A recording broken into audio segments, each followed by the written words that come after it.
Do you want to get your brand new ham radio license? It's 2022 and the question pool has changed. The new question pool updated in July of this year, and on November 12th, we are going to offer a one-day technician class. If you or someone in your family or someone you know, someone in your local club has come in and wants a live in-person training, we're going to offer a free technician class in one day on this channel on November 12th. Sign up at the link below, which is hr2.li/new tech class. New tech class, no spaces. Sign up with your email address to be invited to the free Zoom webinar that we will be hosting on November 12th. Space is limited, so sign up as soon as you can. So here it is, the first technician class of 2022 with the new question pool on this channel, Ham Radio 2.0, on November 12th. Sign up at the link below. Hope to see you there.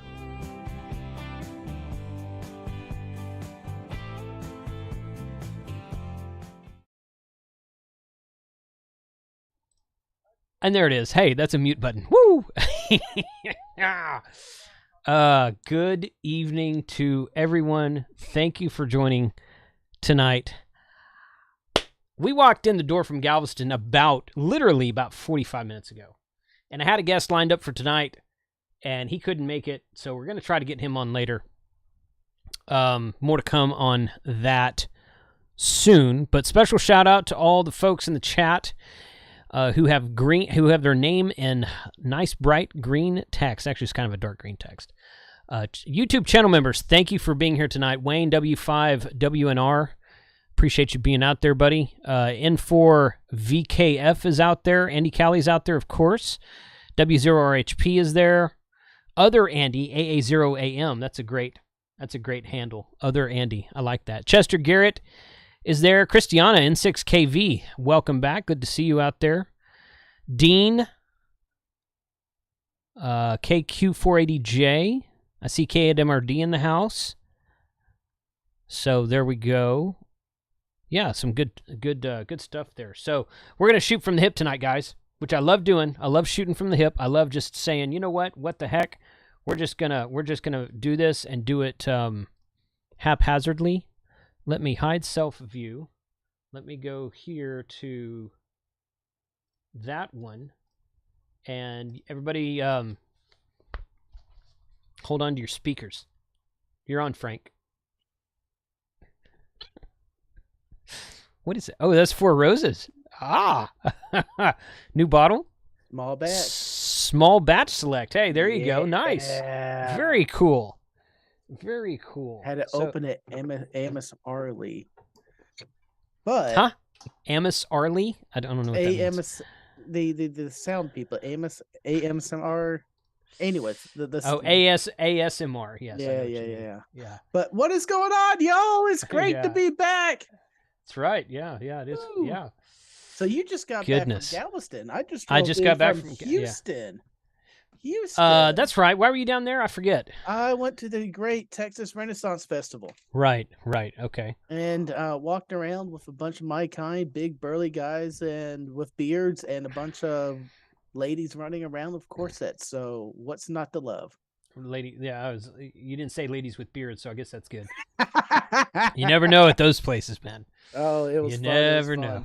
So when I'm driving back, I think I've asked you this before, but you said ask me anything. So here's my question. Matt, by the way, AE4MQ has won the entire night. Oh, what he said? How to pick an international photo without getting in trouble. That's our we almost got arrested in Costa Rica story. Oh. We haven't really talked about that out in the open very much, but okay. Yeah. KMRD. That's a story. Randfest. What a nerd. That's Did a story. I see you out there? I thought I saw you. But was he out there? Was Mike out there? I don't know. There was a lot of people that looked like him, big beards. We're all around. Oh my goodness! All right, so tell me all about it. Oh, it was fun. But on the way back, driving back, I always stop at Cooper's Farm, pick up Pete's salsa. Sure. And I got a jar of pizzas. I am growing in my office right now Trinidad scorpion peppers and Carolina Reapers. And I'm getting peppers, and I got 6 jars of salsa downstairs, and I'm going to put 1 Trinidad And I think another one I'm going to do a Trinidad and a habanero because when we ate one of the test jars I did earlier, I had it sit for about 5 weeks. Not my intention to sit it for 5 weeks. I wanted 3, but sit for 5. It was beautiful. The spice in it, it was amazing, but it was a little bit bitter coming from the Trinidad pepper. So if I think I pair it with a habanero, I get the habanero fruity flavor with the peach salsa and the Trinidad burnness. Oh, I'm loving. I can't wait. I can't wait. Happy Halloween to everyone. Yeah, happy Halloween. Yeah, for sure. Cornbread. We should get you to Stephen Boyson is calling me. I don't know who that is, so we're not going to answer it. We should get you to make some salsa and sell it via YouTube. I can't. I don't know what the legal parameters around that are. I don't know if you have to have some sort of like food distribution, manufacturing license or something like that. I mean, I don't know if that's state regulated. Like if you're shipping it from Texas, do you just have to do it in Texas, or is it a federal thing? I don't know. You need to update the labels to have the nutrition labels correct. Oh yeah.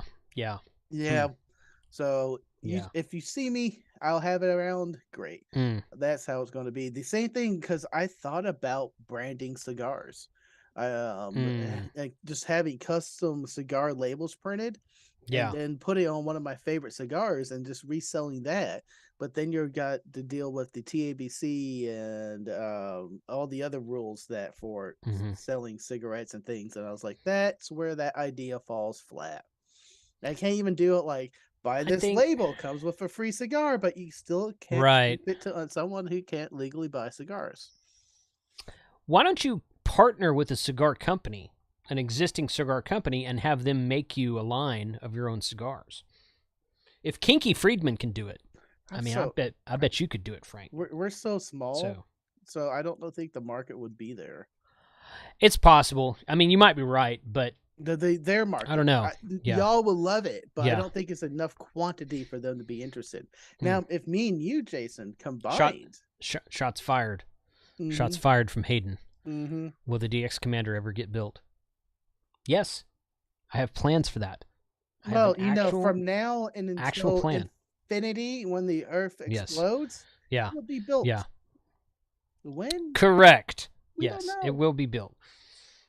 Yeah. I actually do have a plan for that. I'm not just saying that. I actually do have a real, live, honest to goodness plan on paper for that. But back to like the original format of this show. Jason, what are you drinking tonight? Oh, I broke out the Three Nations Devour White Chocolate Macadamia Nut Golden Stout.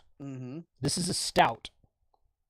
I don't know what signifies a stout other than just stouts are usually dark, but this is a stout, just the way the yeast is, whatever yeast is used or how they ferment the yeast or something. I don't know. Whatever makes it a stout. You do? Well, I had the answer about 6 months ago or longer when we were doing the beer channel, but now I couldn't tell you. Yeah. I mean, I've heard it before. I just don't remember. It's the yeast. I think it's also for IPAs, the rehopping of it and other things. Yep.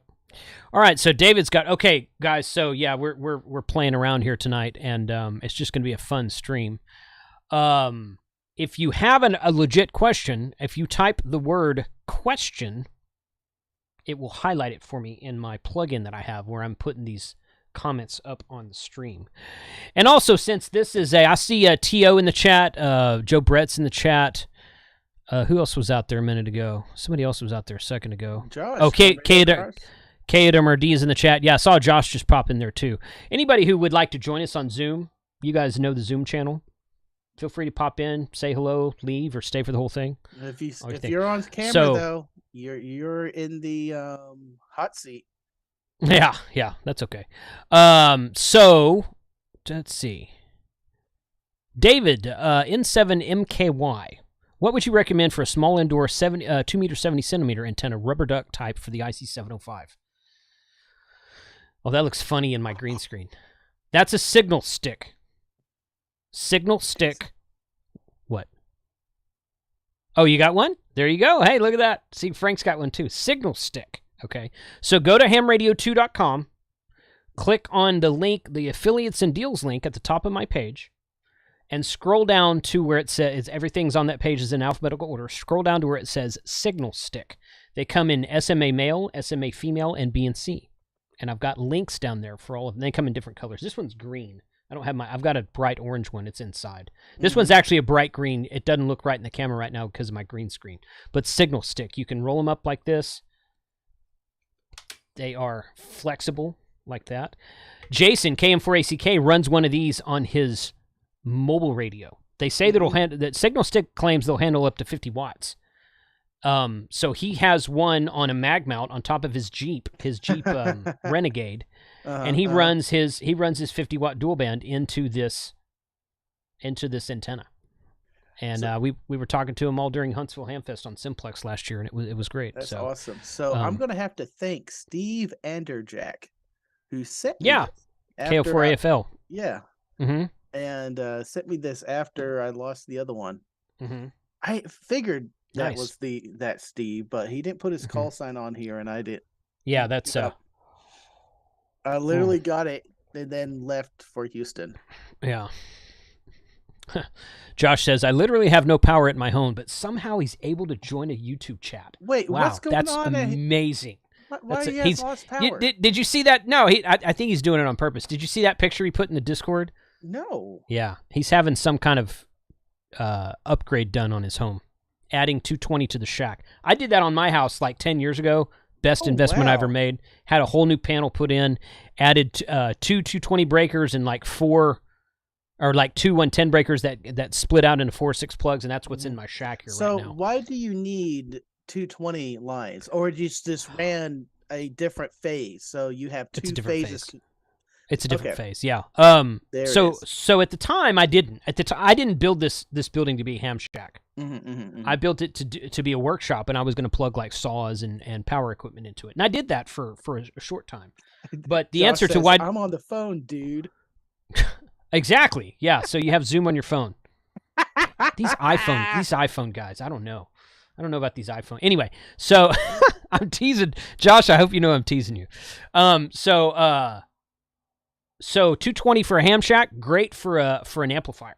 Mm-hmm. A lot of your heavier, beefier, especially tube type amplifiers will go 110 or 220, and on 220 they'll do more power. They'll do maybe a kilowatt on 110, 800 to a kilowatt on 110, and in order to get them to legal limit, you have to plug them into 220. Some amplifiers, not all of them. So you have a 220 outlet. I have two 220 outlets, one there and one there. So for a second, I thought you were saying different phases. So you have two different lines coming in. So you have an outlet on phase 1 and phase 2 to help spread out the load. I have an entire breaker box panel in my shack. Yes. I added I think it was either 2 or 4 new switches in my home breaker box panel, and they buried the line and moved them out to the shack and put a brand new breaker box in my shack. And in that breaker box in my shack, I have 2 220 breakers and either 4 or 6, I can't remember, 110 breakers that are 30 amp 110 breakers. Mm-hmm. So this thing's powered to the nines. So but that's how I did it. But I don't know how Josh is doing it. Mm-hmm. But we need to get some of these questions in the chat. Yep. So the last one was Steve Michael. I saw the last one. Let's see if anybody. Joe Brett's out there. Question: did your repeater builder rim build on a Linka workout? I honestly don't know. Yes. Yeah, I've actually got 2 of those, and I've had good luck with both of them. I have them both on 220 radios. They're not both running right now, but I have 2 of them. Listen to 2.0. If you have a legit question, we wouldn't ask legit questions. Like we wouldn't ask legit questions. This is why I said, yeah, that's just Joe Brett. Let's skip him. That's why I said that. Austin, thinking about the X6100, any big issues with it? No big issues. Some minor annoyances and bugs, but there's a new firmware coming out from Xiegu for that radio within the next couple of weeks. Temporarily offline Steve, he's in the chat. He can give you a better date on that. But yes, so they're actually going to release new firmware. They just released a new firmware for the G90, which is great because they hadn't done that in a while. And they're releasing new firmware for the X6100, which should come out sometime in November, I think. I don't remember exactly when. So yeah, I like the 6100. It is not a 705. Do not buy a 6100 thinking it's going to be the same radio as the 705. It's not. But for the price it is, I think they did a really good job. The thing that I was kind of peeved at Xiegu about with the G106 was because they kind of took a step backwards and took a bunch of features out of it, and they hadn't released any firmware for the G90 or for the 6100 when they released the G106. And I'm like, why should we buy radios from you, Xiegu, if you're just going to start a project, go for a little while, and then drop it for the next thing? But now they've released firmware for the G90 and about to for the 6100. So I'm hopeful that they'll continue supporting those radios in the future. That's my opinion. Any new videos or links to... any new videos? Yeah. So go check out Temporarily Offline's channel. Steve Cam 9G. He's got some newer videos about the 6100 than I do. I've got several videos about the Buddy Stick Pro. You can go check those out on my channel too. Voodoo, thank you for the question. Have one, but the SWR is high on 70 centimeter. You know what? I haven't looked at the SWR on this with my new Rig Expert Stick Pro. That's a good idea. Maybe I'll do that. I've not looked at that in a while. So thank you for the idea. That's a good idea. Right. Adam, welcome to the chat, buddy. Thanks for being here. Sully, W3CX. Do you know if a built-in power inverter in a vehicle like an F-150 will generate RFI noise, and if so, how to deal with it other than pulling a fuse? It depends on the inverter, the brand, and the quality of the inverter. It's very possible that it will. You can always wrap power lines in toroids. I'm actually working on a build like that to put in an inverter of my own. Most of them are noisy in my experience, but you can toroid or what's the other word I'm looking for? Ferrite bead wrap your power lines to eliminate noise, and you can do some research about inverters that are less noisy, and you're going to have to spend some money to get an inverter that's not very noisy. In my experience, if someone has you can't just ground it out, like no, it should be grounded anyway. If it's properly installed, it should be grounded anyway, especially in a vehicle. But no, I mean, the grounding might, if it's properly grounded, good solid ground, that might help eliminate noise, but no, that's not going to completely eliminate it. Not in my experience. So I'm about to start learning a lot more about that because I'm about to start building out my own thing in my truck. I think I can turn my electric dog fence into an antenna. Doggone, wire is 6 inches deep. Do it. Put it on video. We'll bring you on a live stream and let you talk about it. Antenna. That's right, yeah. Steve Michael. With the Ham Radio Deluxe software, I can connect IC705, but if you change the frequency, it doesn't change the rig control. It didn't change in the rig controller and the software. Any suggestions? Most likely that's a driver issue. I would email Ham Radio Deluxe. They are very good customer support. So yeah, I would. My phone's talking to me. I didn't say, hey, Google phone. See, I was bagging iPhone, and then my stupid Android phone starts yelling at me. Yes, so that sounds like a driver issue, Steve. So I'm not able to see it, but it's rig control sounds like a driver issue to me. But yeah, definitely email HRD. They're good with customer service. Let's see. That Ray McKenzie, looking for an external speaker for the Anytone 5888 UV to put in my truck. A remote mounted the body behind the seat. Currently, okay, I'm going to show you what my favorite speaker is. There's no right answer to this question.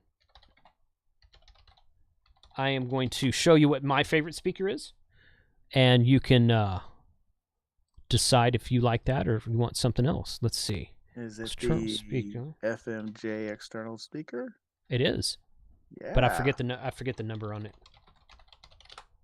I have that in my car for years. I've got 5 of them. Years and no issues. Yeah. Come on. Of course they don't have and they have it like a 6-foot audio jack that you can run to help with your better situation where you can need to route it to the body. And And if it's still not long enough, it's a regular 3.5 millimeter jack.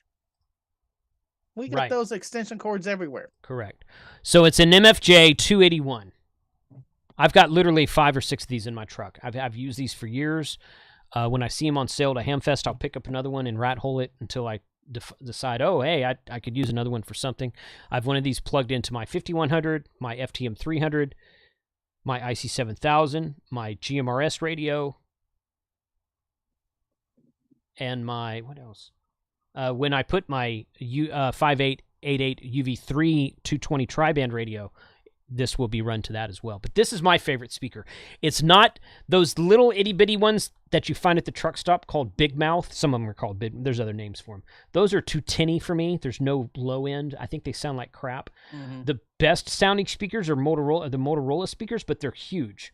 So unless you just got a lot of real estate in your car and you don't mind burning a lot of real estate by hanging up a bunch of big-ass speakers, I find the Xiegu stereo speakers are great. Those I've not used one of those, but I've heard good reports on them. But this has been my favorite one for the last little while because they're not too big, not too small, and they have good lows and highs. So okay, bump. Ed, you retracted your question. This one, 50-foot ABR 240 UF with my Xiegu G90 listening.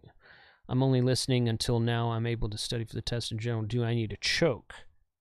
If so, where to place it? Try it and see. You don't necessarily always have to have a choke. Most people will tell you to place the choke at the end towards the radio. I don't think it matters. Adam's going to come along and tell me I'm wrong, but I'm going to agree with you. Don't on this one, think Jason. It really matters. But when I was running a choke in my, I have ABR coax with a built-in choke that was that came with one of my Chameleon antennas, and I was running it, and they said, and I was running it at the antenna end, and they said, "Hey, turn that around," and I did. I turned it around because I sent Chameleon some pictures. I didn't really notice any difference, so I don't think it really matters. But is what it is. Yeah. ABR coax with if you need a choke, run one. You're not going to always need that, in my opinion, but yeah, it's a good idea to have one. It can't possibly hurt to have a choke. What's up, Mike? What is your opinion on a choke? Hi. Do you want to run a choke closer to the antenna, or did you want to put it on the radio side? That depends on what you're doing with the choke. I would say you're choking. So many jokes I'm just bypassing right now. My official answer is I don't know technically, but when I use an NFET half wave at home, I have many chokes near my radio, especially when I go outside and I'm doing FT8. I will have a choke right at the radio because the counterpoise, the coax is acting as a counterpoise. Mm-hmm. So I want to choke, and sometimes I'll need to choke out some RFI coming back down the shield of it. I think same thing. If I have the 705 hooked up, I think I need to choke it right at the radio too.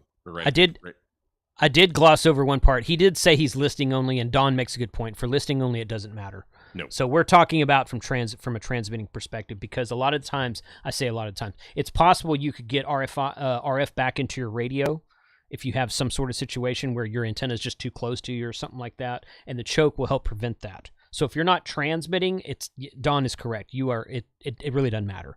I don't think it matters either way. But it depends on the antenna. So if there's a dipole, that's true. I would put a choke right at the antenna. Yeah. But with an NFET, I keep the choke right at the radio. Or you could have a choke in between. I ran my Impasse 2.0 vertical Chameleon, and I ran the choke at the antenna, and I sent some pictures and I had very good luck with it. Made a lot of POTA contacts with it on the beach down there, and right near the beach. Right near the beach.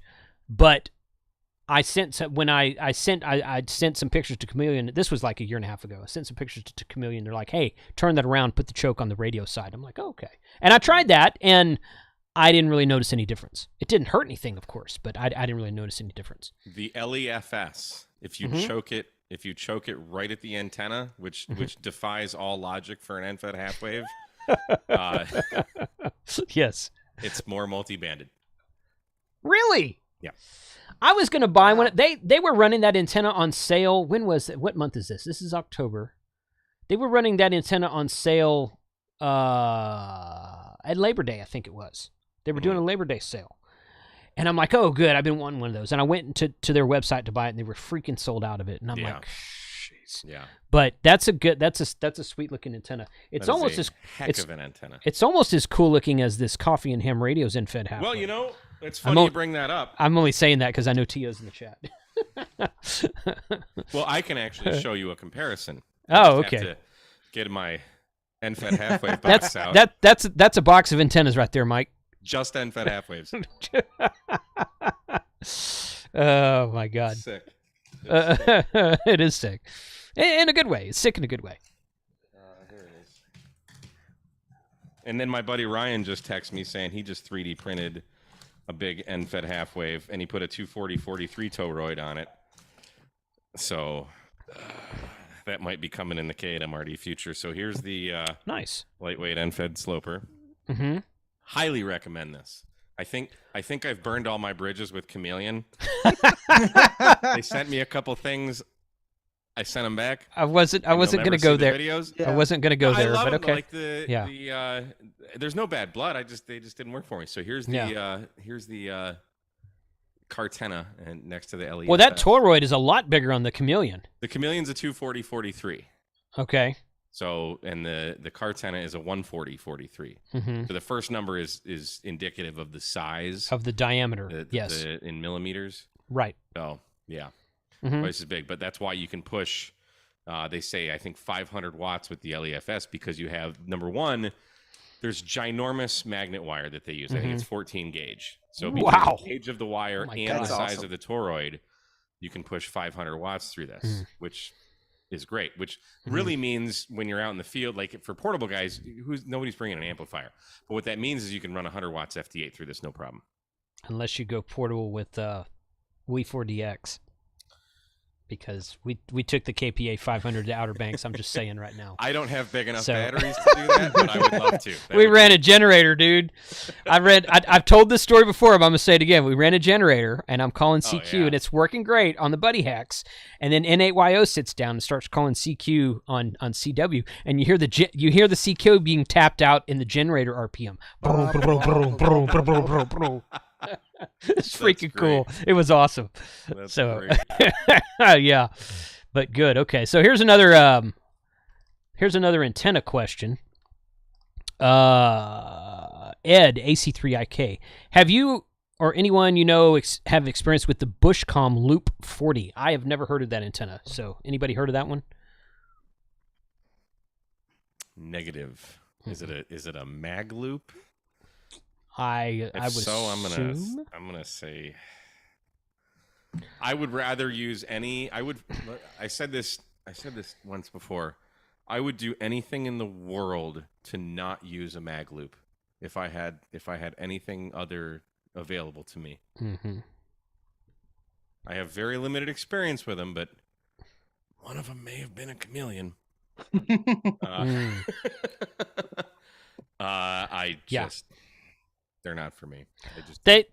Every antenna is a compromised antenna. Every antenna in the world is a compromised antenna. There's no such thing as a perfect antenna, but a mag loop's a very compromised antenna, I believe.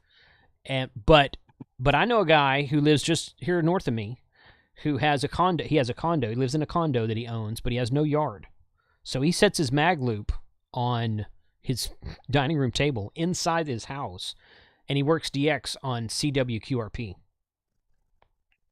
Yeah. So it's doable. It is doable. You're not going to be breaking pileups with it, but it's doable.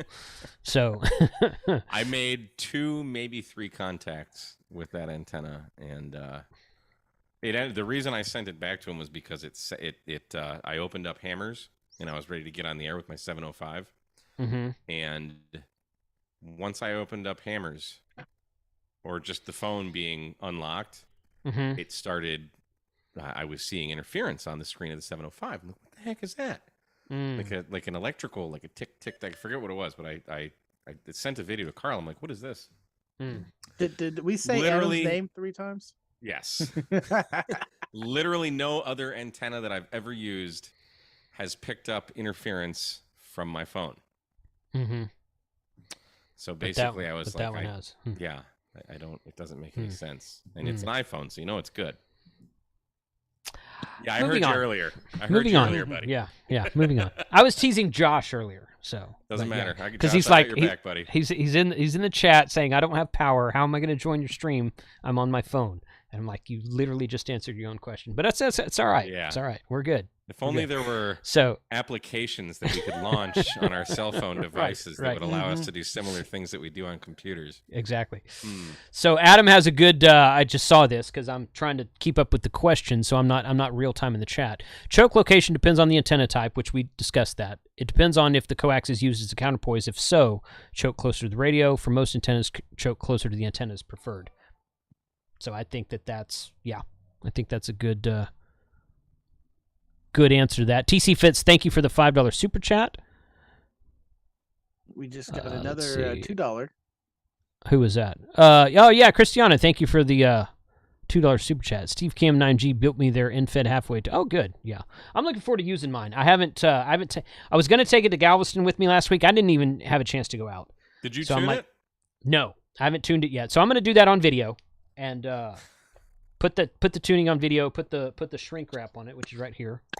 And then you're gonna live stream the tuning? Or no, I'm not gonna live stream it. I'm gonna record it. Jason, you should jump to the bottom. The door chick is getting on the pile for Josh. Oh, I even launched my stream. So my wife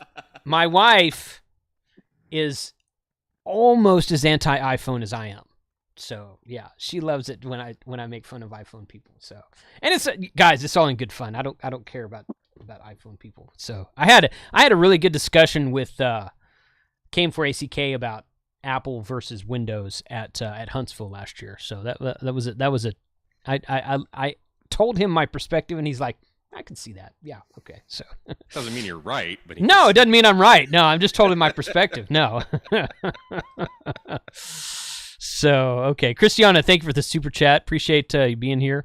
Okay, Adam says, mag loops can be actually quite efficient if they are correctly sized for the frequency of use built with other optimizations in mind. Yeah, the ones I've seen always have that tuning knob in the middle of them, so they electronically change the size of the loop via the tuning, if I'm saying that correctly. So if you have one that's actually resonant for a specific band, I could see how it would be very effective. I don't know that I've ever tried to use one like that, but my experience with mag loops is very small, so I haven't done much with them either. Ghost Bit, with the price difference of about $200 between. Oh, I'm going to love this question. With the price difference of about $200 between the FT71, which you mean the FT710, okay, and the FTDX10, is there any reason not to spend a little extra for what seems to be a better radio for the FTDX10? No. There's no reason not to spend the extra money. Get the FTDX10. You'll never look back. End of story. Thank you. Goodbye. Click. So, do you have a 710? I have. Oh, I bought a 7. It away or something? I'm giving it away. Yeah. Okay. It's boxed up and in. My hands on one of those, man. Yeah, it's boxed up in there right now, ready to be shipped out. I'm going to ship it out tomorrow to Peter, the winner. I did a couple of videos with it. Did a live stream with John Crook, of course, and then Doug N4H&H came on the channel. And we recorded a video, and he went through all the aspects of why he thinks the 710 is better. Or I'm sorry, the FTDX10 is better. And if you Google, just search YouTube for N4H&H, November 4 Hotel November Hotel. He has like a playlist of 10 or 12 videos comparing the 710 to the DX, or well, about everything about the 710, and some of those compare it to the FTDX10. Good radio, great starter radio, does not compare to the DX10. Really? So. How and they didn't so? mean What would be the biggest difference? It's missing. You would ask me that now. It's missing a couple of the filters. I mean, I have this all on video, so I'm working on. I'm recording an intro. I'm going to put this on my channel in a week or so. It's Are missing these a just couple. like CW filters or just general filters? No, it's either the roofing filter, or it's either the contour or the notch filter. I can't remember which one it is. It's missing one of those filters. It's Really? Yeah. It's not got. It's something about the DSP is different, and there was something else. I can't remember what it was. Now, that is not to say that the 710 sucks, because it does not. Yeah. It is a fantastic radio. It's way better than the 7300. Let me explain that statement real quick. It's about 7 or 8 years newer than the 7300. And it's got the Xiegu, hey, we're at the top of the Sherwood reports list technology. It's number 5. Yeah, exactly. For receiver, something like There's that. nothing wrong with 7300. I had a discussion in Discord about 7300 the other day. One guy, he's like, "Well, I'm going to get a 7300 when I upgrade to General." I'm like, "Do it. There's nothing wrong with that radio. I have a 7300. I'm keeping it. It's in a Apache case in my garage right now. I'm not getting rid of it. But when I go POTO, I choose this FTDX10. Yeah. Because we've used that a couple of times. Yeah. So, but you just got to remember the 7300's been out for a while. It's older technology. In ham radio world, that doesn't really matter. I wonder how. I mean, is there really a perceivable difference between the two? The only difference numbers when you look at the Sherwood report. That's in a controlled environment. Like these when and you even read it, it's like or it's known that like really these numbers are mostly seen by high tech receiver equipment. That you're not really going to notice this in the real world. Yep. So because. Xiegu radios I haven't been excited by a Xiegu radio since the 891 and the FT5 with matching signal stick and signal stick, of course, signal stick, accessorize. But it's orange, so they color. Anyway, but that 710, looking at all the menus and stuff, it looks like they finally kind of. And they did it with the FTDX10 too, but they're starting to make the menus a little bit more kind of easy to navigate and stuff like that. Being that they have fantastic receivers, like it's Xiegu for HF is starting to get back on my radar. I've always loved their HTs. I think they build the greatest HTs in the market. For a guy like me that's super hard on things and spends most of the time out in the woods. No one else is building HTs right now.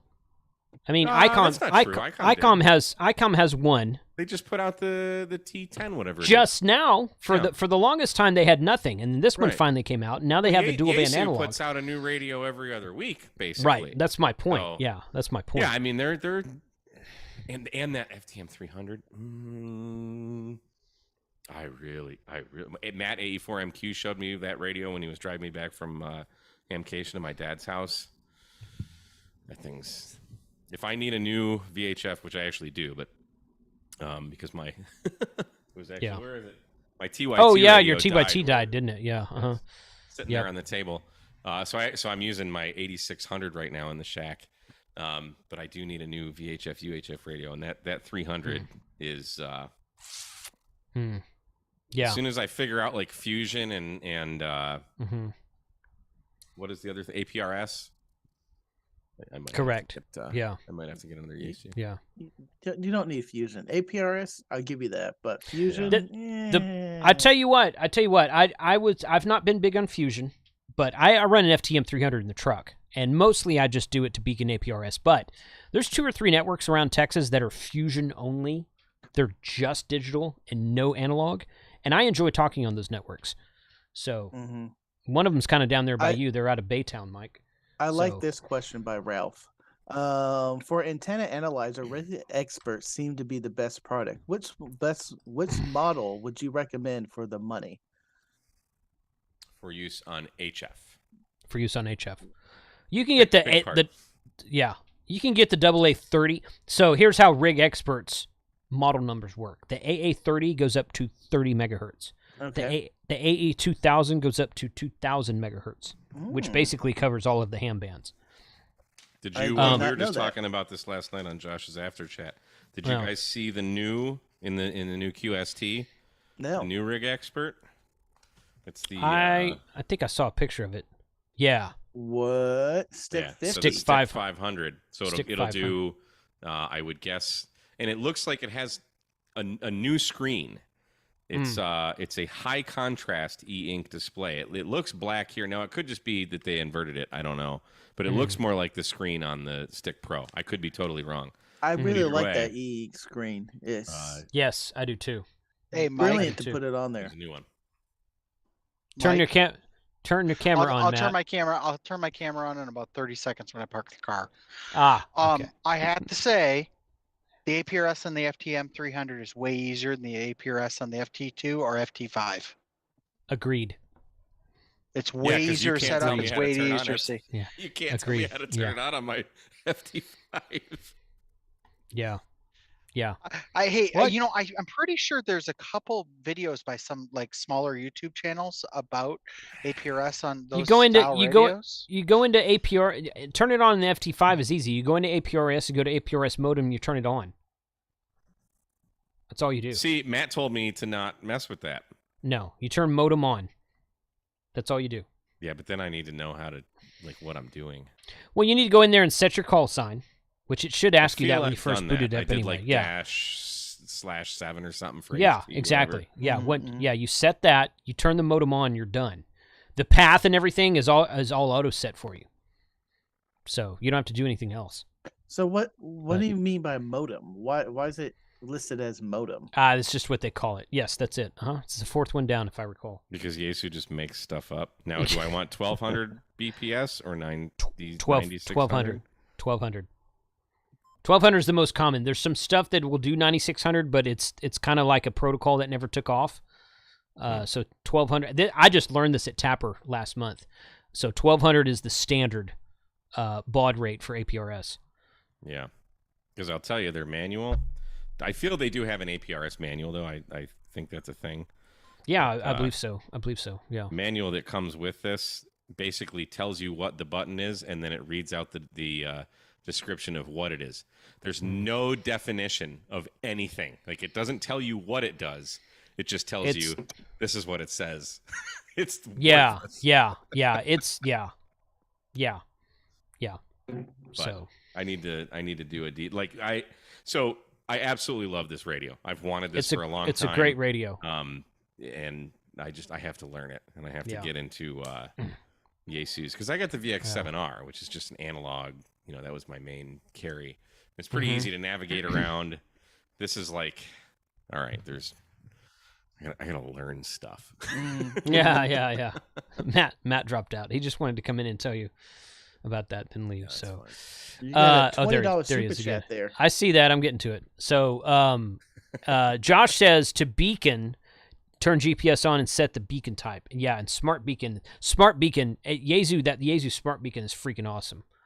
It's not that, in my opinion, it's not that useful on an HT, but smart beaconing is great for a FTM 300 in your car, because it stops beaconing when you stand still in one place for a long time, or it starts beaconing more often when you start moving down the road.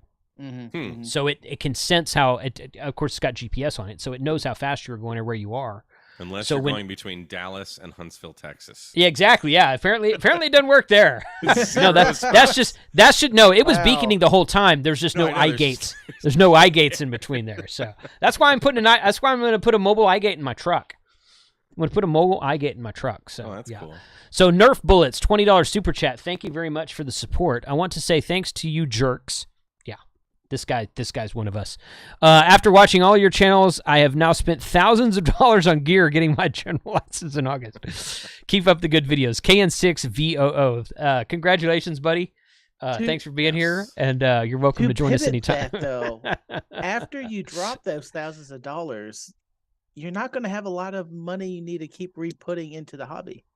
That's Once true. you get here's your the other. setup, He was. you could be happy for years.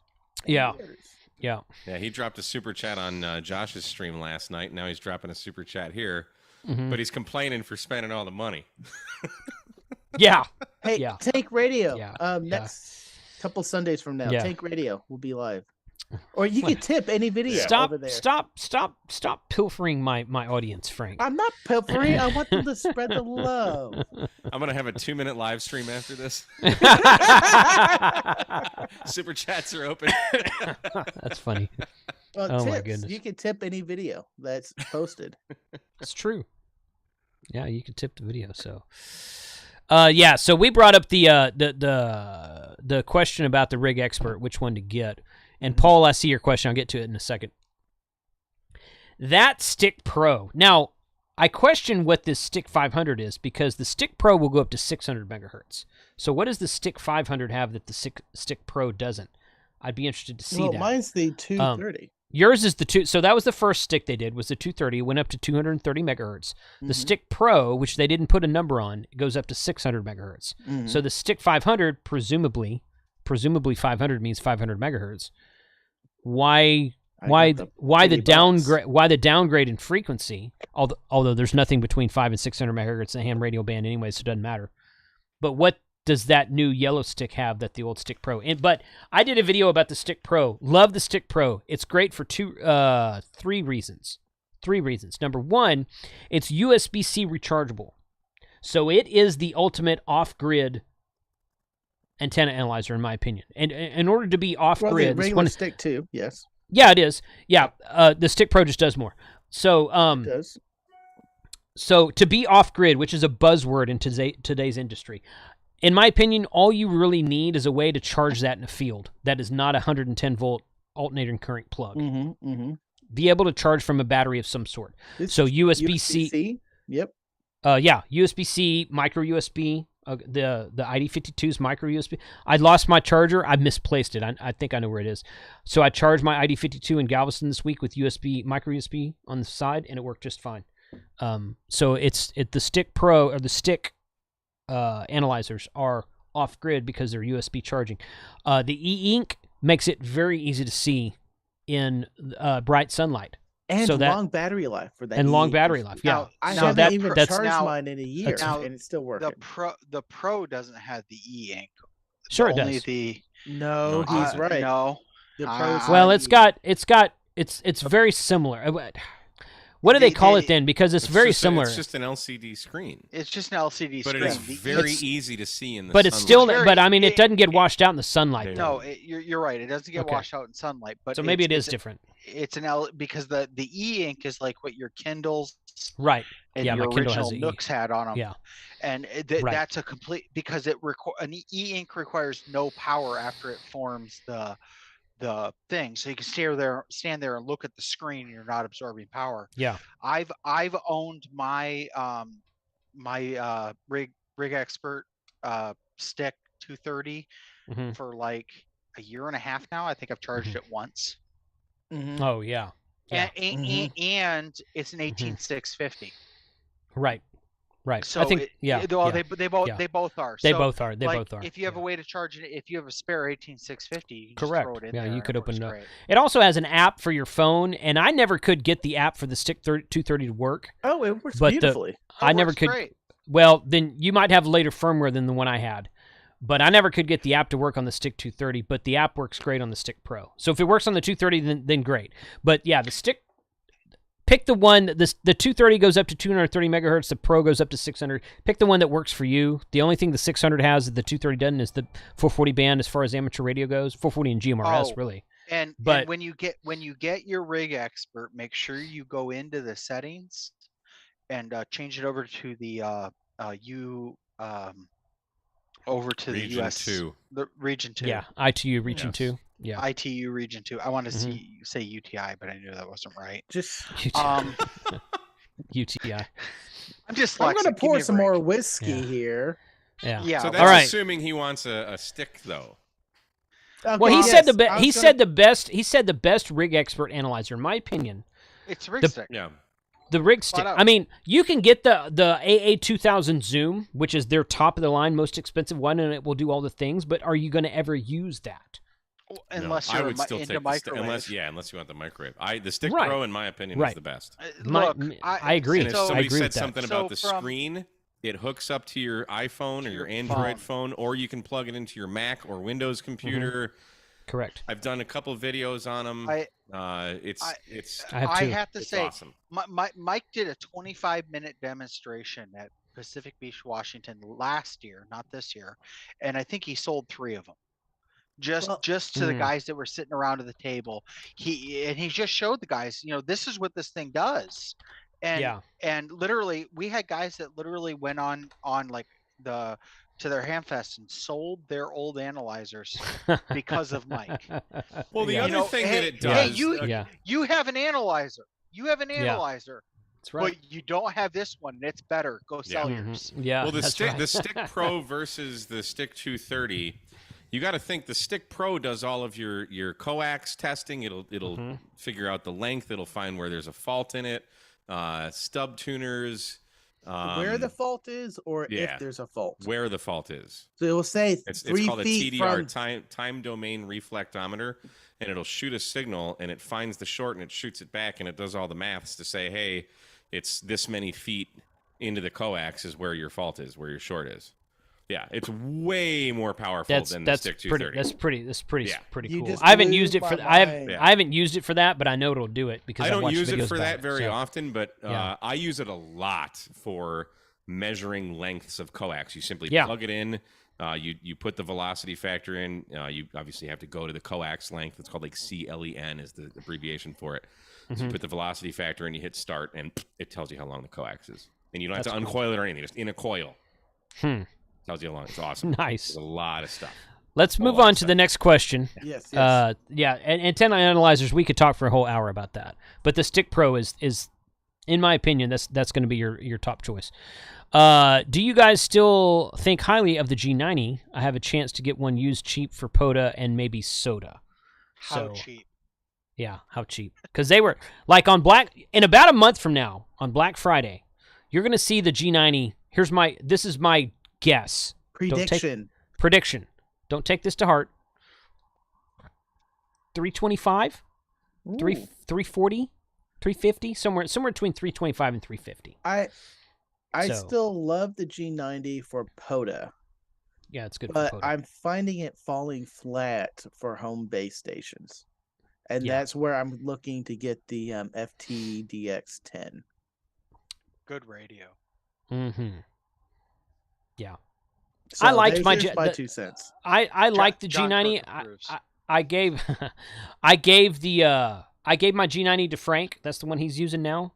And because I got a lot. You guys know I'm not big on QRP. Once I learn CW a little bit better, I might be a little bit bigger on QRP, but I wouldn't want to use G90 for QRP anyway. I honestly think the best person to answer this question would be Mike, because he's the one Mike's that got does the most POTA. You have that G90 Go kit there handy, Mike, or is it tucked away somewhere? Yeah, it's right here. Yeah, go get it. So Mike's got a really cool Go box he built his G90 into. The answer is yes, buy it. Just to be very basically clear. On sale. I mean, if you find one for a good price, then buy it. Yeah. So I just went out the other day playing with some antennas. I had really no intention of getting on the air, but I brought my 705 with me. And this is just a QRP comment.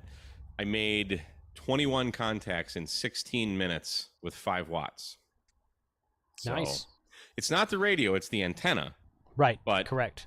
QRP, it works. The bands are alive, boys. It is. Yeah, right now that's certainly true. Somebody was talking about 10 meters in the chat before we went live. 10's been on fire. 10 meters has been booming for the last week or so. Jason, I have to say we definitely missed out on Costa Rica this year. 10 meters is always active in Costa Rica. Yeah, but we might have been able to get like Africa and stuff like that one time. I've done that from Costa Rica before. It doesn't have to be that. Yeah, that equatorial. Equatorial, is that right? Is that the right word? Yeah. The closeness to the equator, man. It just it's different ball game down there. I'm aware. I live in Florida. Yeah. Ooh, well, what is this? Costa Rica's a little bit more south of you, Matt. But yes, you're right. Oh wow. Yeah. That's cool. There's a couple new toys in there. No, this is how it's always been. Yeah. Well, no, I take that back. This USB cable here, that's a digi rig. So if I want to do digi, just plug that into the computer there, and you're on the air. Okay, that Mike, I haven't seen that. That's slick. It's if slick. You watch my YouTube channel, you'd see cool builds like this. Yeah. So it's pretty cool the, box. Okay. Never mind. I said my recommendations, and we're still in love with it, But if you want to do more than QRP, then that's not your radio. Yeah, if you're, I'm gonna say out of the ham radio adventures crowd, the most popular 100-watt radio is the 891, followed closely by the 701. I mean the 7100. 7100. We definitely have more 891s in the for 100-watt portable radios. We have more people rocking the 891. It is a smaller radio, easier to carry in a bag. It's about 4.5 pounds, and it runs great off a 12 amp hour battery, which is important because the 12 amp hour battery is the largest battery you can fly with. So if you're going to jump on an airplane and fly somewhere, the largest battery you can take is a 12 amp hour. Can I Correct. take two 12 amp hours? Yes. I think so. Yeah, I think you can actually. Yes. Yeah. Actually, you can fly with 3. But if you're gonna fly with 3, you got to hook one of them up to something. So normally, when I flew with 3, I plugged one into my radio. I'm like, oh, that's just the radio's battery. But it's the FAA's limit is like somebody would have to pull up the page, but I think it's like 160 watt hours is what they allow, and I got a Bioenno right here in front of me, and they're 144 watt hours. Right. I flew with a 20 So watt. the 12. And well, that's because the TSA doesn't know any better. Right. well, right. they gave me a hard time with it. Period. Oh, I'm sure. Well, but like the FAA says 160 or 155 watt hours is the largest battery you're supposed to be able to fly with. Supposed to, yeah. Yeah. So, just to keep stuff, above board, I recommend the Bioenno 12 amp hours. Right. And those of you guys that everybody here knows me, but I don't know if everybody here watching knows me. I've flown all over the country with batteries to go play radio because life gets boring if you don't go play radio with your friends. True. Hen Radio Venture president? Yeah, I'm the president. Yeah. Founding member and president. Sweet. Founding member, non-participant. That's me. Yeah. Well, you've participated. I've participated. It's just been a while. You just don't come to any of the meetings. Missed the boat on founding members. Had the invite. I didn't get in there though. So Pork Rinds was hitting me up a couple weeks ago about the trip next year that he's wanting to plan for a. It's gonna for those of you that have seen Mike's videos on the Pacific Beach trip. At the beginning of October, we don't know if it's going to be the first weekend or second weekend of October. We're going to do the same trip again, where we meet out there. We rent houses from Kosher Pork Rinds. Mike is a 25. He served in the military for more than 25 years. So he rents. There's a military base out there, and he rents housing from this. It's like a place that military families can go and vacation, but in October the price drops because nobody wants to go out to the seashore in October. So we rent these houses, and it makes it incredibly affordable. I think it was $120. Oh wow! To go out there for like 5 days for us to go out. You get your own room, and we play radio and we do other things. We pizza oven, and we take over one of the local watering holes, and we run around and play radio and chase foxes, and it's a good time. Next year he's trying to rent 8 houses. So I was talking about another trip he hit me up about. It wasn't that one. Oh, I want to do that one. It was I want to do all the trips. I don't have in a more cold climate. No. That one? Oh. No. Ooh, that one's. It was. I like to talk on that one. Pearl Harbor. Oh yeah. Yeah. And yeah. So that's we're in the preliminary stages. That's a talking about that's but a yeah. what if. That's a what if right now. But he hit me up on that, and I'm like, yes, because I went to my wife and was like, hey, we talk about going back to Pearl Harbor, right? Which we have been. We've been talking about that. We've been there once. It was like 10 years ago. That was before POTA existed. I told her, I was like, do you want to go to Pearl Harbor and then let me go play with my nerd friends? Yes, yeah. I mean, she's got her general. We're gonna put her on the air. Hey, so that's well. Having the YO call CQ POTA from Pearl Harbor. Come on. She's gonna be recording on all the radios. Oh yeah, yeah, exactly. Yeah, I'll just have her call CQ for all you guys. So, but no, we've been talking about, because POTA didn't exist last time I was at Pearl Harbor. It's like 2009, 2010, somewhere in there. We actually have. I want to break in. We actually have a member right now that is in Guam. Is that right? Wow. Yeah, and he's been calling. He's been I think he might be working over there or something. But he's been going to because there are parks on Guam. He's been going to the parks and calling CQ POTA as We4DX from Guam. So everybody put We4DX into your ham alert. And if you don't have ham alert, shame on you. Go download ham alert. It will never stop ringing. Yeah. We never stop. The cool thing about We4DX is that if you're a member of the club, you can go. You're eligible to use the call sign at anytime you want. The only requirement is you got to log it. And if you go to a POTA and use it, you get credit for it under your personal call as well as the club. So correct. Yeah. We get a lot of as a club, we get a lot of people.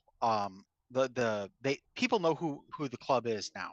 Like We4DX is a known call sign out there with the hunters. Yeah. So I was just flipping through your Discord and I found a great channel that feels like home to me. The Kids Table. Makes sense. Yeah. All right, guys. That's how we do everything. We are on an AMA live stream. We're just talking about answers to some of the questions that were posted earlier. If you have a question, type the word question into the chat, and it will highlight it for me over here. I'll be sure and not miss it. So if you have any questions, pull us back on track. People are talking about the 891. I have some thoughts about that. Do tell. The Xiegu FT891. Honestly, I don't really like the 891 a whole lot, but it is the only radio in its class of that type right now. There is no other radio on the market that is that small, where the head can detach or attach to the body, that will do 100 watts, that has that filtering. It's a one-of-a-kind radio. And I was just thinking about that earlier today because the guy who built that specialized battery for me, he said that he sold all of his IC7000s because the chip in the IC7000 is no longer available. So if your radio fails, you can't repair it. And he went and got Xiegu 857s, and I'm like, hey, 857 is a decent radio. The 891 is a better radio on HF because it's just newer technology. But I'm just like, they're both good. Yeah, they are. They're both good. And the IC7000 is a good radio. I really wish Icon would do something without the goofy beveled face, with a face that would attach to the radio, and drop the D-Star.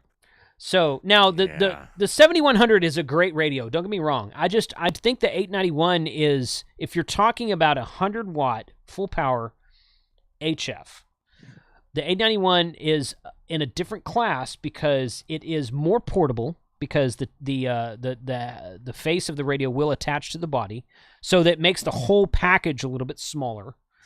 And it's a lot newer than the IC7100 too, so it's got a little bit better filtering, better options for filtering and whatnot. So the noise reduction is like the main selling feature for that radio. Agreed. Yeah. Fantastic. It is a great. I say I don't like it. I just kind of am.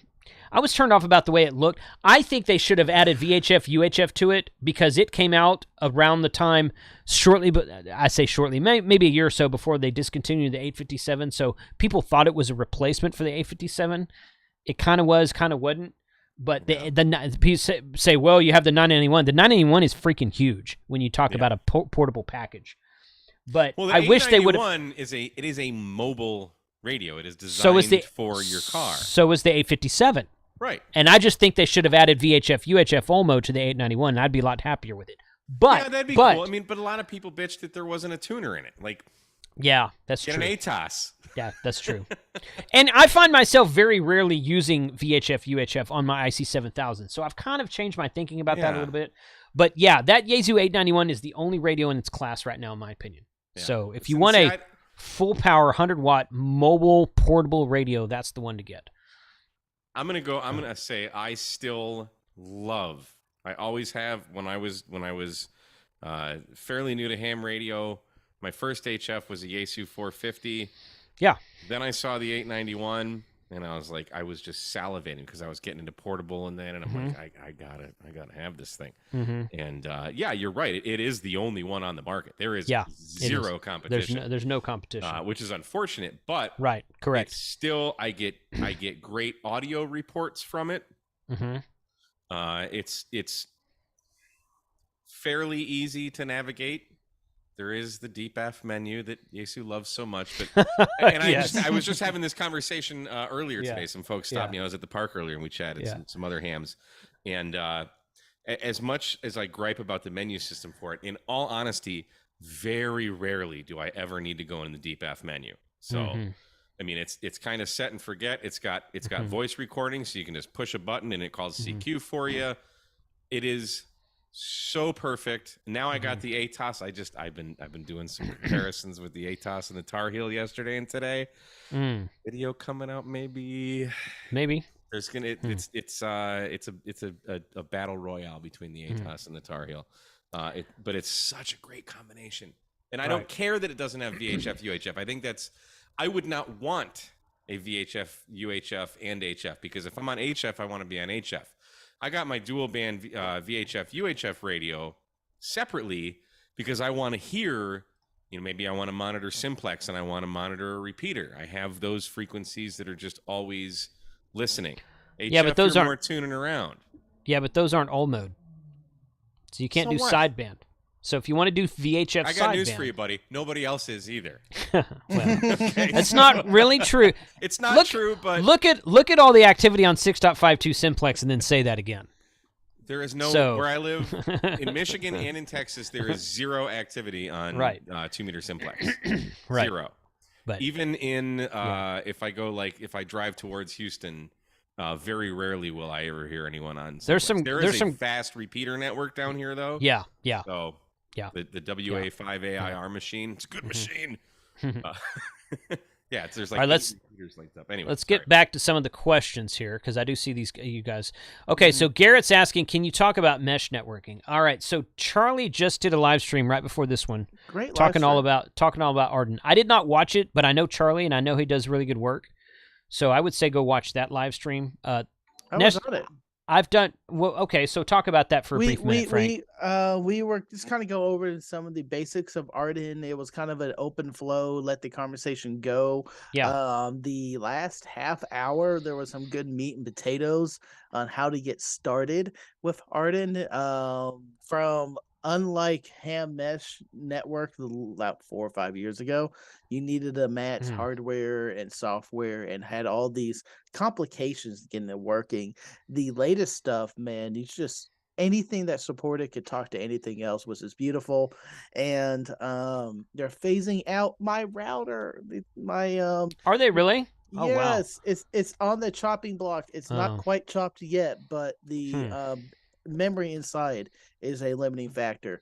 Right now it's still working, but it might get axed. And the most important part is get with your ham networks or your ham radio groups and get them interested in Arden, because they're going to be the key of spreading it throughout your city and area, because they're going to be able to put up those super nodes high in the sky for everyone to connect to. And I've got several older videos on this channel, and I'm working on getting some other of these YouTube guys to come onto my channel because I have an idea for a new a new Arden I think this live is stream. lit the fire in me again, and I'm probably going to get some new Arden hardware. The thing was, last 2 years ago, even last year, I went up and did the full 360 trying to find areas of people to connect to and not one node. Yeah. That's why it's in the house. I need to put one up at the Deerly so I can connect to the Roston Tower. I have to say, I think Arden and that microwave stuff is important for hams to use, just so we're using that part of the band so we don't lose it. Especially I thought we lost 3 gigahertz entirely, but I was corrected that we lost a good majority of it. But it's we still have some claims on it. Yeah. So yes, let's get that 3 gigahertz up there and talking and very active, so they can't take the rest. Right. All right. Let's move on to the next one. Yeah, but we're gonna do some more Arden stuff on the channel upcoming. But there's other channels Jason. as well. Let's see if we can get the club so we can finally talk to each other. Right. Arnold says, have you been to Quartz Fest, and would you recommend doing it if you attended? I have not been. I'm planning on going in January. Unless I still don't have my freaking trailer back before then. But even still, I might go. So I've never done Quartz Fest. I know that I think Adam's been there. K6UDA, Bob has been there. Any of you guys been there? I know you haven't been there, Frank. I haven't been there. If we are going this year, I can't wait to get out there. I really, really, really want. I've been wanting to go for the last 2 or 3 years, and I'm going to make every effort to try to go this year. So, looking forward to it. I think it's a good show. I've heard good feedback from everybody who's done it. So, ask me again in February. we're still getting the hunting lease or the ocean house for Winter Field Day, though, right? I think it's Court Fest right now. Not if I'm in Arizona. No. No, nope. we got to keep the club alive. You can just have everybody come to Huntsville, Texas. We can do it in Huntsville. Don N5SKT. Do you know if the 857 will control the ATOS? I think it will. I don't know. Randy was talking about it when we were in Costa Rica, that the 857 will control an ATOS. You're right. That is the one he had. Most Yaesu HF radios will control the ATOS, including the FTDX10. Nice. There is an ATOS setting in all of them. I've done a lot of research on this antenna lately. All right, for the lame people out there, and Frank, what's ATOS? It's their screwdriver antenna. It stands for Automatic Tuning Antenna System, I feel. But it's a small screwdriver antenna made by Yaesu to match up to some of their HF mobile radios. Okay. Cool. Yeah, I actually Mike, you know who I'm talking. Actually, I think everybody here knows. I was talking to Jess, and she said that when she got home from Pacific Beach, she bought a 891. And I'm like, you should get an ATOS. Nice. So, yeah. Roddy wants to know, question, want to do POTA in Hawaii? How much trouble is it to fly with a Wolf River coil and a lithium battery? We talked about this. It's not a problem. We talked about this a minute ago. Do a 12 amp hour battery or smaller. And you got to bring it in your checked luggage. Yeah, in your checked luggage. No. And then no. Carry on. Not checked. You have to carry. I said that backwards. No, carry on. Yes. That's what I was thinking. Also, Frank, the Buddy Stick Pro is a little easier to fly with because it breaks down smaller. So you might. It's also got that travel bag. Yeah, it has a nice. It's bag also twice the price. But if you get the small Wolf River coil, I think they make one that a travel size one that'll work fine. It's called the Wolf River Coil Silver Bullet Mini. It'll do 40 through 6. And I'm gonna guess this is something he already has since he's asking about it.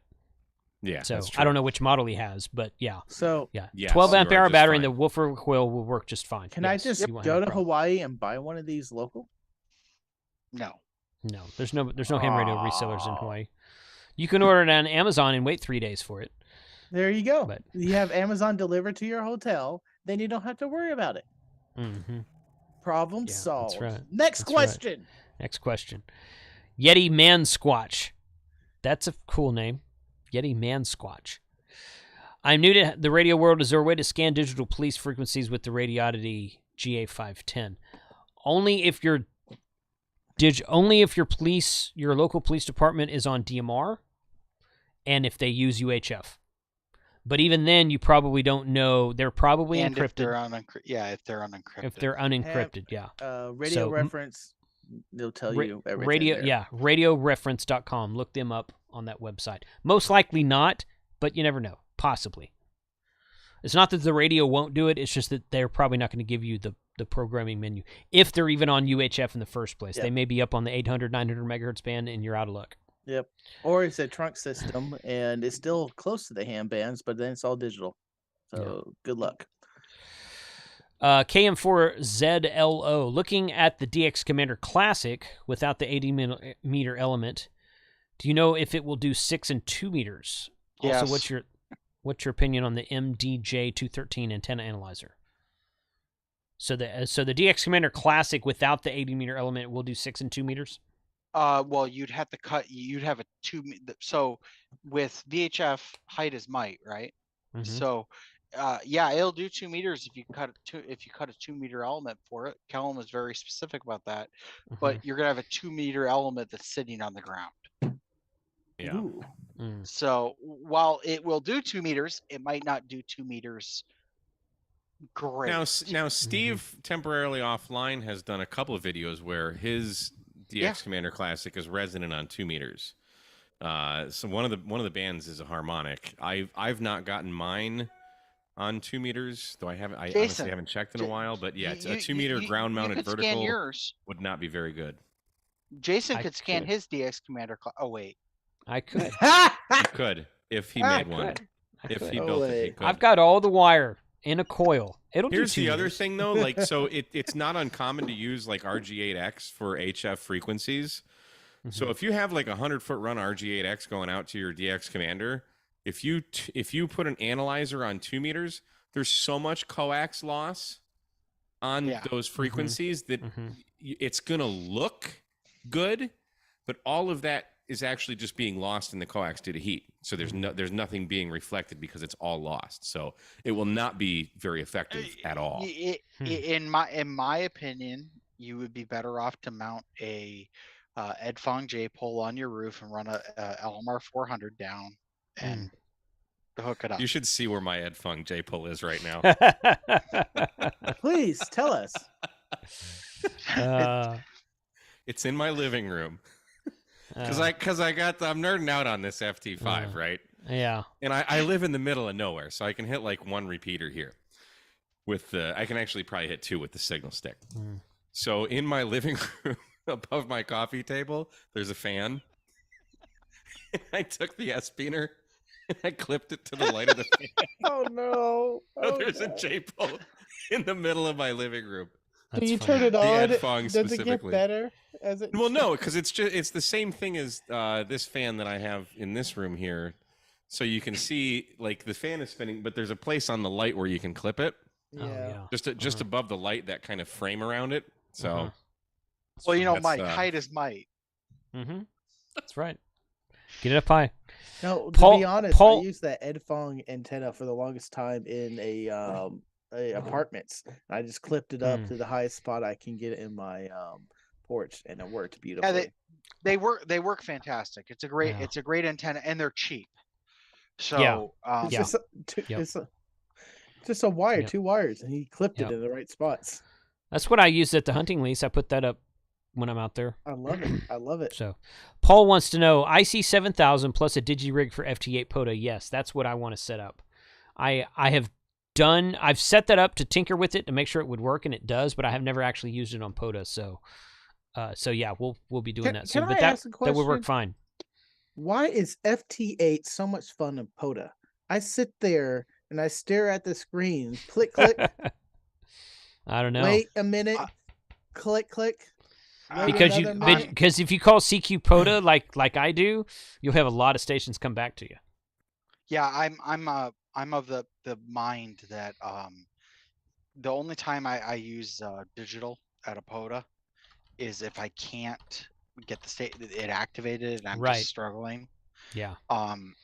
POTA, because FT8's slow. It is. It just. What if you've had a couple pops and you're not running very fast? Yeah. Okay. Well, I give you. What if you've been talking on the microphone all day and you have 150 contacts and you're just like, I'm tired of talking. Turn on FT8. What if it's after 10 p.m. past curfew and you're sitting outside? You want to play ham radio? You can't have your radio blasting and calling CQ outside. Can't you have everything pre-recorded? This is Wait, KAMRD hey, 5959. You're not going to be Come on. repeating their call signs. Right. Mike, all you do is put your headphones in, and then nobody can hear you, and you're good at it. You know me personally. Am I a quiet person to be around? Oh, come on. No, you you're could not, do it Mike. if you wanted to. I just FT8 is fun and all. This Kate, I'm here 59 in the Texas. Thanks 73. It's not gonna happen. I'll be back in a plus- second. I gotta get myself some bourbon. What if More you just bourbon. don't What bourbon? feel like talking? What if you Yes. just want to Yeah. play If you radio? just don't feel like talking. Yeah. Yeah. Just Well, enjoy and the nature. lot- you don't even. a lot I of turn the people- volume down on FT8. I don't even hear it. No, I don't. Oh, No, I turn it. I Who turn it down listens also. to the volume in FT8. lot of that is- men.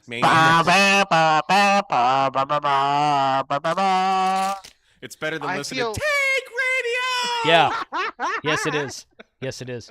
I was feel that trying a to lot I of was people trying to do explain FT8. I was trying to explain to someone. Oh, I don't know when it was. A while back. I was trying to explain. I said FT8. You know that sound it makes? It goes. Live it out, Timmy. That's what FT8 sounds like. Or if the bands suck, Right. So- If the bands suck. which I'm they don't working- lately, but if Mm. you're not making contacts on SSB and you're an idiot like me that doesn't know CW, Mm-hmm. FT8 is the way to go. So I'm It's working true. on a video, and I recorded the screen off the Evolve 3 when I was doing FT8, and I didn't realize it was picking up the audio, so I have an hour's worth of FT8 audio on Oh, this. So jeez. I highlighted it, hit delete. That's funny. I was like, I am not listening to that. I know. Yeah, WSJTX saves all of those audio files. What? Mm. No, I Yeah. was just doing OBS on it to record the entire screen. And I didn't realize I was getting desktop audio, which was piped back, and somehow it picked up the FT8 audio. Hey, Oh, Frank, yeah. Oh, Frank. yes, I did Jason, ask. Mike, this is what I'm drinking. Ooh, Oh, Old Forester. That's good. Uh-huh. Good stuff. Bravo, bravo. I'm gonna counter with Four Roses, small batch. Mm. I How got much it of from that a Four good Roses friend. have you had tonight, Frank? Well, That hey, bottle hey. looked a lot more full when you started. Tomorrow's a school day, too. Oh yeah, it Four is. Roses Small Batch is excellent bourbon. I really enjoy. Yeah, it is. I really I- enjoy the Old Forester pre-prohibition though, Mhm. or prohibition style. It's really good. Mm. Mm. So, but no, FT8. I can't knock it. My Mhm. first, it was the first mode I really used. Mhm. And I think I got 78 countries in like 3 months on FT8. I can see the So- fun of it doing it at home at night, late, or Jason when we're doing Anytime. any of the field days where it's just late and everyone's just burnt. We're around the fire. Let's just keep the contacts going. Yeah. Great, Mhm. because also it blows out 40 or 80 or what are the harmonics on also, so Mm. it's can't really do Can. that and Can. run all the other bands. Mhm. But it's just sitting at the park. I find it the most boringest thing to do at a park. Now, I will say it is great at a park if you need to switch over to FT8. If you need to get up and you're talking and somebody walks up to you, flip over to FT8, and you can just sit and Yep. talk to people. But It's true. Can Be you a highlight personal Dunn's ham. comment right now? The last one in the chat. What Dawn? Yeah, Frank can drink and do C++ because it's easy. This is the second stream he's given me. No, I love it. I love it. I mean, He was have teasing you- me Unix over. book? I on- question whether Cool. Frank can actually do C++. Have you ever seen Frank type? Hey, Well, you're more a manager though, aren't you? Like you have No. underlings who. I am my current position is architect. So I write up tasks and other things. I also do code and put up the simple frameworks. But with coding, as long as you misspell the word the same way each time, the compiler don't care. I have to tell you, That's I good. have to tell you the truth. Dyslexic people, Frank, we misspell stuff every single time the same way. Uh-huh. If it's the same way, the compiler don't care. It's true. Who's That doing is some true. CW? I am. It's QC Awesome. if Just you're call it dyslexic. CQ. It's CQ. Da da da da da da da. No. It's a dyslexic way of doing it. QC. Yeah, QC. Well, quality control. QC. QC is important. So, yeah. Okay, what's Love the it. next Next question? question. I think that was all of them. Oh, there's Really? There's got to be more. Prepham Paul says, I think the new tech question pool, you have to be able to read FT8 without digital interface, which is not a question or a serious statement. No. So, programmers. Although, Jason, have you ever met? Have any of you guys ever met any of the old guys that can actually listen to RIDI and know what it's saying? No. I feel Yes. one of the guys in my old club. There is one. Yep, old guy, right? No, I don't think I've seen that. Clubs aren't really full of young guys, buddy. Yeah, right. Programmer's note Hey, here coming up on 8:45 Central Time, because everything's Central Time and correct time.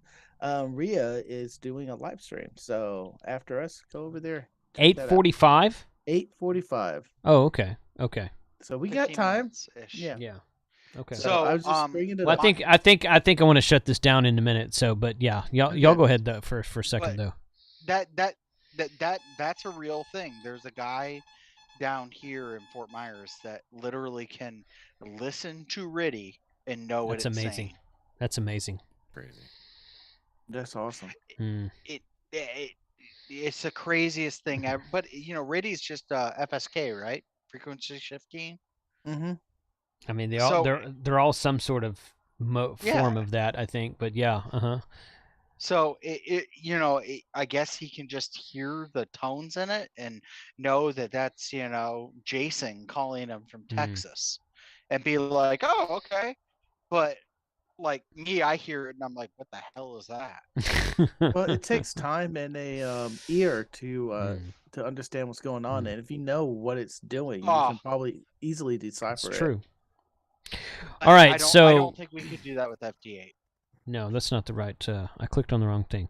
One original outlaw. What is the go-to antenna for the FT891? You can't ask that. No, that's not a. There's not one answer to that question. So. No. What was the HOA question? Actually, I will answer that. You got to be more specific. For the 891 portable, you're going to want a vertical antenna and a horizontal antenna, one of each. That's a pretty good answer. The Impost 2.0. It does all the things. There was a HOA yeah, I clicked on that. Yeah, what's the best HF antenna for an HOA without ground radials? Get out of the HOA. Yes, but if you can't That's do the that, only answer. Get out of the HOA. TN07.com has several stealth HOA antennas. That's one of their things. They have something called an HOA antenna. TN07.com. The Hustler verticals, while they're not pretty and people are going to look at them weird, they don't require ground radials. The Gap. Yeah, my friend Ryan has he lives in an HOA and he's got a vertical. It could be one of those. I mean, it's one of those trap verticals. I forget what brand it is. Yeah. He's just got it on a tilt over thing, and when he wants to play radio, he lifts it up. When he wants to, when he's done, you tilt it down, and the fence. Nobody knows the difference. Or just throw up an end fed halfway with some poly stealth wire. Right. There's another company down called Gap, Golf Alpha Papa, that makes verticals that don't require ground radials. Actually, no. Ryan's does have a bunch of radials. They're just buried. Just put the radials down. The grass is going to grow over them in like a week. Watch DX Commander. He just put out a video the other day, and he's showing how he put all the ground spikes down over the radials, and his dogs are running over them. They just radials are not going to be a problem. Cool. In fact, what every vertical needs radials. The Hustler doesn't require it. The Hustler doesn't require it, but can you put it in the middle of a pond? I feel like you would probably get better performance out of like a DX Commander with radials. But the Gap antenna uses some sort of counterpoise thing that's in a hoop around the antenna down by the bottom. And it literally, my understanding is they don't require radials. I tried to buy one from them at the end of COVID, and they wouldn't let me come pick it up in person because they're like 100 miles from me.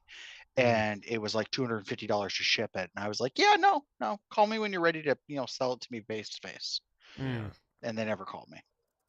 So, but I think that will be I think I'm going to eventually get one of those, because I definitely want a vertical and I want a beam. A. Hendricks, can you recommend a good base VHF UHF transceiver? Base station? Well, I would say I mean, the 9700. 9700, yeah, that's true. That's what I was they're going to say. They're going to be all. I mean, what you can is that? you can take not this one. Not this one. But you can take that's a mobile.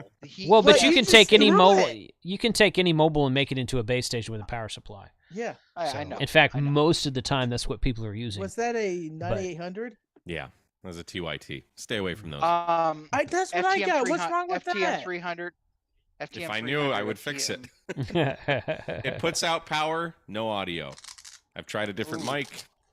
It's so you got the a audio thing is one. It's not a link to the plastic is still on that screen. It's been in my shack for maybe 4 years. Sometimes I never transmit on VHF or UHF.